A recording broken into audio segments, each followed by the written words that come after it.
Hello everyone, welcome back to my YouTube channel.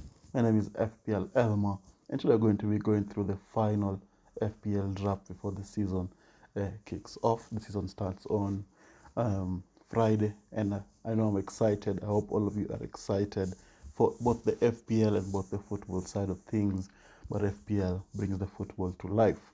So before we get into the video, if you're new around here, make sure you subscribe and leave a like if you're enjoying the content. Really helps out the channel. So without wasting any much time, let's get straight into it. So you can start off with the defenders and the goalkeeper. So in goal, you're going to be having Pickford, who in pre-season has been able to keep 4 clean sheets in 5 of their matches that they've played, which I think is really impressive. So I'm thinking of Pickford in that position. Looks like he's nailed on, but I'm looking at also Flecken from Brentford, and I'm trying to think who's going to have the better defense, who's going to have a lot of clean sheets. I think that is something that is to be considered. So for now, I'm let's say 80-20 on Pickford. So we'll have to see before the deadline how it goes. And then the other goalkeeper is going to be Matt Turner, who has just moved to Nottingham Forest from Arsenal. Is 4 million, and he might be the cheapest playing goalkeeper for in the Premier League this season. You remember Ward from Leicester last season and Everson as well. I think Matt Turner might be the cheapest playing goalkeeper. I hope that is going to be better than Ward and Everson were for us last season. So that's something to look out for if you're looking for a cheap goalkeeper who can be able to start for you. Then to the defense, we are going to have Kabore, who I think is going to be the cheapest playing defender, just signed to Luton this season. He has been playing a lot of games in pre-season in that right wing back position, so I think he's going to have a lot of game time. So that's someone else. If you want a cheap player, that's someone else to look at. Then we have Estupinan. I think is the best Brighton defender in terms of goals and assists. If you want someone who's going to give you goals and assists, I think Estupinan is the right guy to go for. So I think that's why I'm going to be going for him as well.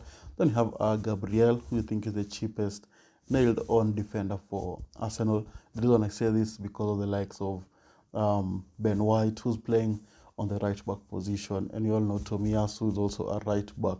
So there might be a little bit of rotation of the number of games Arsenal are going to be having this season. Then the left back position, Timber. There's also Tierney. There's also Zinchenko. So there's a little bit of we don't know who's going to play in that position. Then you can argue for Saliba, but I think Saliba is 5.5 million. You can save the 0.5 million just getting Gabriel in there. I think Gabriel is the best option for Arsenal defense, but you could obviously go for Saliba. I think Timber looked really good in the cup, the Community Shield Cup that they won. He looked really very good. So if you want to take a punt, I think Timber is also very good if you want to take go for an Arsenal defender. Then you have Cash, who looked very good in pre-season. I think managed to score 2 goals and get an assist as well. He looked really good. Aston Villa played really well in their pre-season, and I think their defenders looked really good. And I think I'm going to be going for Cash for just 4.5 million price range. I think is a very good option. Then you have Pinnock, dangerous from set pieces. Was also good in pre-season. Could have gone for Rico Henry because it just gives you that attacking return. But for now, we don't know how he is. He's injured at the moment, so that's something to watch out for. And then for another consideration, I've gone for Luke Shaw there. I think you need a Manchester United defender in your team, or a midfielder if you can't get the defender. Shaw is 5.5 million, which I think is a little bit expensive.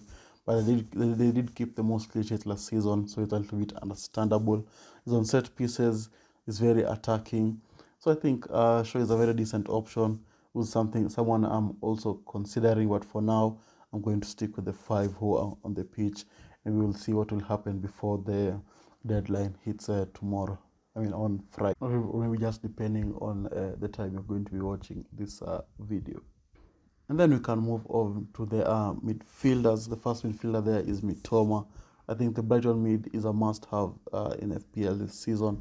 So just as I was said in my previous videos, it's just for you to decide which midfielder you want to go for. course, Pascal Gross and Solimarch. Still the same price as Mitoma, but just for you to decide. So I'm going for Mitoma. I think I'm going to stick with Mitoma. Then the other player is Mo Salah. I think Salah is going to have a wonderful season. He was very, very good in pre-season. 2 goals, 5 assists. He was involved in the attack. I think he played every single match as the right wing since there's no competition on that side of things. So that's why I think I've gone for Salah in my team. I think he's going to be exceptional in this season. Liverpool have signed good midfielders. Trent is also looking very good, and I think Salah is going to be impressive. And of course, Salah is on penalties. Since now Milner has left, we know that Salah is going to be on penalties as long as he is on the pitch, and that's why I think I've gone for him. Gone under the radar for a lot of people, especially since last season he was not as good, but I think this season is going to be the redemption season for Salah. Then the other player I've got for is Martinelli. I think with Jesus injured, it makes him more nailed on. The only problem I think is the Trossard situation at the moment, because Martinelli did not look good in the Community Shield, but when Trossard came on, managed to get a shot out, which led to the goal, taking it to penalties, which they won. So Trossard looked more influential in the few minutes that he played. In pre-season, Trossard has also been looking very, very good. So that's something to watch out for. But for now, I think I'm going for Martinelli. I think it's going to be more nailed on than that Trossard, but it's something to watch out for. Then the other player, another Arsenal player I've gone for, I think is Saka. I think he's nailed on. There's not much competition in that right wing spot, and of course he's on penalties. Although last season he missed a few penalties, and also in pre-season he missed 1 penalty. That penalty he took in the Community Shield was cold, ice in his veins. I think Saka is going to be a decent option this season, and I hope that Arsenal are going to perform really, really well. I think they're going to perform really, really well, and I think they're going to maybe win the Premier League. Just have to wait and see. So I've gone for Saka there, just for those reasons that I've mentioned. Then the other player I've gone for is Mbeumo, who needs to step up with Tony out. He's the main man at Brentford at the moment, since Tony is out, as we all know. And in pre-season, he was on penalties. So I think he's going to be nailed on pens. So it's, I think, Mbeumo. I know they have a tough starting fixture, but the next 3 fixtures after the opening game, they look very, very good. And Brentford last season played really well. I think they fell off at the end of last season, but I think this season they're going to be fine.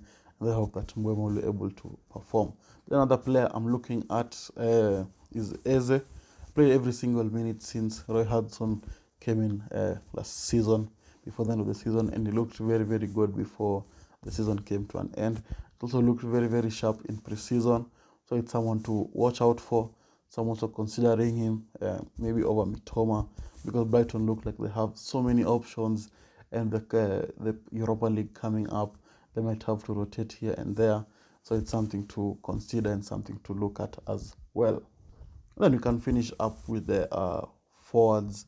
Of course, you need to have Haaland in your team, no matter what. I know he didn't look his best in the Community Shield, but that's what people said, including me last season, when he didn't look good in the Community Shield against Liverpool, and went on to hurt me in the starting 5 game weeks of the season. So which made me could not catch up to other people. So this time I'm not making that mistake, and I'm going to be having Haaland in the team for now until the end of the season. I hope he's going to be fit, going to play every game. But we just heard that Kane, Spurs have rejected the Kane deal. So Kane was not very much off from Haaland last season, and for I think 1.5 million less, maybe Kane is the best option to go for. But I think this time I'm going to be sticking with Haaland. Another player is going to be Watkins. Looked good in pre-season. He's on penalties. I think Aston Villa is going to be very, very good this season under Unai Emery. Obviously, the one to watch out for is they're playing I think it's a Conference League, so is it the Europa League? I'm not so sure. So that's something to watch out for with the rotation. Just hope to wait and see. But Watkins doesn't pick up a lot of injuries, so I hope it's going to be good for the season. And for 8 million, I think it's a good price. There have been the likes of Jesus injured. Haaland came in for United, but he's injured. He's going to miss like 2 game weeks. So I think the number of strikers keeps thinning out. Nkunku, of course, also picked up an injury. Is going to be out for a few months. So I think Watkins is the best value for money left in that kind of price range. And then the other player there is Mubama from West Ham. Looked impressive in pre-season, scored 3 goals. And with West Ham losing Declan Rice and not signing any players, with Antonio and Ings becoming old and losing their legs a little bit, I think Mubama will have to step up. And at 4.5 million, I think it's an absolute steal, absolute bargain. So I think that's someone to watch out for, and I think he's going to be playing a lot of games this season. Then the other final player in the team who I'm considering is João Pedro. 5.5 million. He's on penalties when he's on the pitch. He looks like he's going to be the starter, but of course, Welbeck is still at the club, so that's someone to watch out for. As I mentioned when I was talking about Mitoma, there's so much competition in Brighton this season. They don't know who's going to start, so maybe it's good avoiding them at the start and trying maybe to hope and see what's going to happen. But I think it's worth taking the risk for João Pedro if you want a 5.5 million striker who's going to be playing every single game and is on penalties as well. So I think that's the team, my final FPL draft. Let me know in the comments what you think about it. You can text me on Instagram or DM me on Twitter. The links below in the description. If you have any questions about your FPL teams, I'll be more than happy to help you guys out. So the links are in the description as I mentioned. I'd like to thank you all guys for watching, and I'll see you all guys later. Bye bye.